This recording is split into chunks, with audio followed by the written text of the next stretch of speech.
임신하니 창녀 취급하며 이혼하자는 남편. 정말 너무 억울하고 당장 할복이라도 해서 증명해 보이고 싶은데 그러지도 못하고 미치겠어요. 결혼한 지 1년 조금 안 됐고요. 한 달에 한 번 주기 일정하게 돌아오는 평범한 새댁입니다. 1월 말쯤 그날이 찾아와야 하는데 소식이 없어서 테스트기 해보니 2줄이 나오더라고요. 지난주 금요일 날 병원 가서 심장 소리까지 듣고 왔어요. 기쁘고 설레는 마음에 남편 깜짝 놀래켜주고 싶어서 주말까지 기다렸어요. 외식하러 가서 반응을 기대하며 두근반 새근반 선물 상자에 초음파 사진이랑 애기 양말 담아서 줬네요. 남편이 이게 뭐냐고 묻더라고요. 우리 뱃속의 아가야 라고 하니까 식당에서 사람들 다 있는데 살면서 처음 들어보는 오만 욕설과 함께 절 더럽고 딴 남자랑 몸 섞은 여자라고 욕하더라고요. 너무 황당하고 어이없는 나머지 눈물만 나오더라고요. 전 울고만 있었고 신랑은 절 두고 자기 혼자 휙 가버렸어요. 집에 가니 신랑도 없고 전화도 안 받고 톡도 안 읽고 진짜 지옥 같은 주말을 보내고 오늘 아침에 시어머니가 전화와선 이혼하래요. 신랑은 저 만나기 전에 무정자증 진단 받았었다네요. 씨가 없는데 임신이 될 리가 없다면서 어디서 더럽게 몸 굴리고 다녔냐고 시어머니한테 욕도 듣고 진짜 미칠 것 같아요. 맹세코 딴 남자랑 자본 적 없어요. 제 목숨 다 바쳐서 양심에 가책 가질 일 해본 적 없어요. 무정자증도 임신 가능성이 있는 건가요? 전 정말 억울해요. 맹세코 신랑 아이가 맞는데 이렇게 욕먹고 같이 살아야 할지도 모르겠어요. 말 투서가 없어서 죄송해요. 계속 하루 종일 울기만 해서 정신이 좀 없는데 신랑은 무정자증이라고 자기 애가 아니라고 이혼하자고 하네요. 근데 또 무정자증이 맞다고 하면 전 어떻게 임신이 된 거죠? 그럼 무정자증인 걸 속이고 결혼한 건 사기 결혼인가요? 뱃속의 아가는 어쩌죠? 신랑 보고 병원 가서 다시 검사 받아보라고 할까요? 도와주세요. 전 어떻게 해야 하나요? 시간이 약이라고 시간이 지나니 좀 진정되었어요. 처음에는 억장이 무너지고 다른 걸 다 떠나서 난 정말 결백한데 생각도 못한 욕을 들어먹고 너무 억울하더라고요.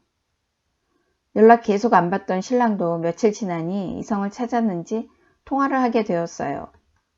본인은 무정자증이며 임신이 될 수 없으니 제가 외도를 한 것이며 소송을 해서라도 위자료를 받고 유책에 대한 책임을 묻겠다고 하더라고요.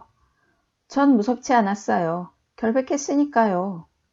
저는 무정자증에 대해 속이고 결혼한 건 사기 결혼이다라고 따졌어요. 그런데 적반하장으로 외도만큼의 큰 죄가 아니라며 절 더러운 취급하며 당당하게 굴더라고요. 저는 난 결백하니 무정자증도 임신 가능한 경우가 있다고 재검받아보라고 권유했어요. 그리고 친정엄마가 시어머니에게 연락드려 만약 임신 가능성이 1%도 없다면 전 재산 다 넘겨주고 이혼해주겠다 하셨고 재검을 받았는지 어제 저녁부터 미안하다고 연락 옵니다. 근데 또 확률이 있는 거지 그 애가 본인 애라는 보장은 없는 거랍니다. 유전자 검사를 해서 본인 친자인 게 확인될 때까지 절 보고 싶지 않다네요. 저도 온갖 일을 겪으며 정도 마음도 뚝 떨어져 뱃속의 아이도 낳고 싶지 않습니다. 이 아이 낳지 않겠다 하니 이혼하자고 하고 거봐라 찔리니까 지우자는 거 아니냐며 또 더러운 취급을 하네요.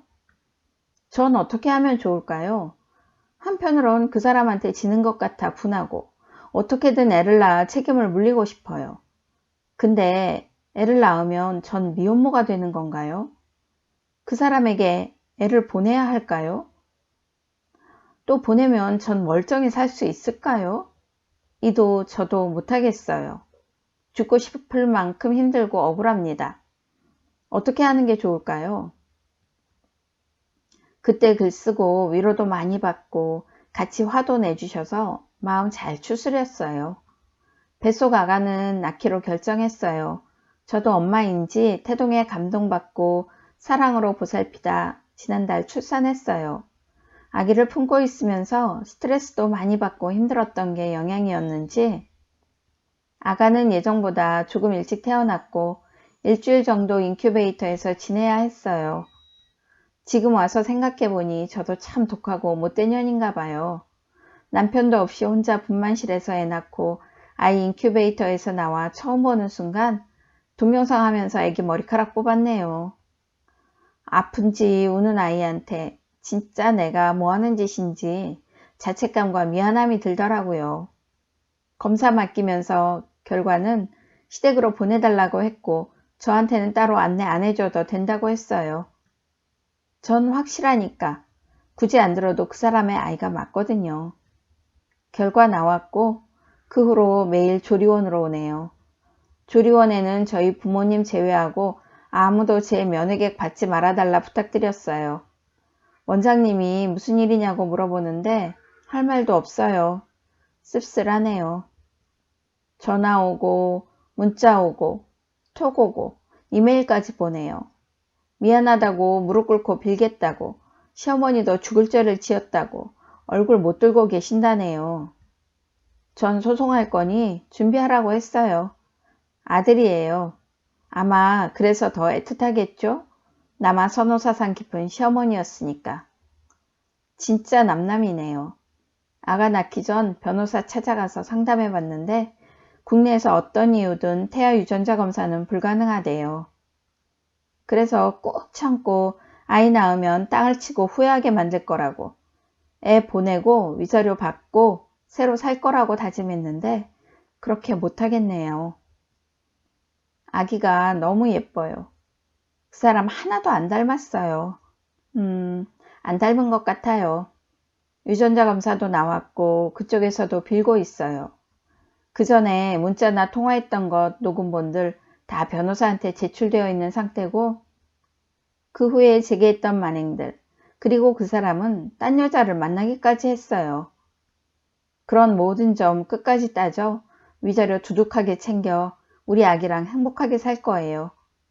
아직 조리도 끝나지 않았는데 조리원에서 애기한테 젖도 잘 못 물리며 변호사랑 전화통 붙들고 서류 붙들고 있는 제 꼴도 참 못 볼 꼴이네요. 잘 해결될 것 같아요. 지금까지 읽어주셔서 감사합니다.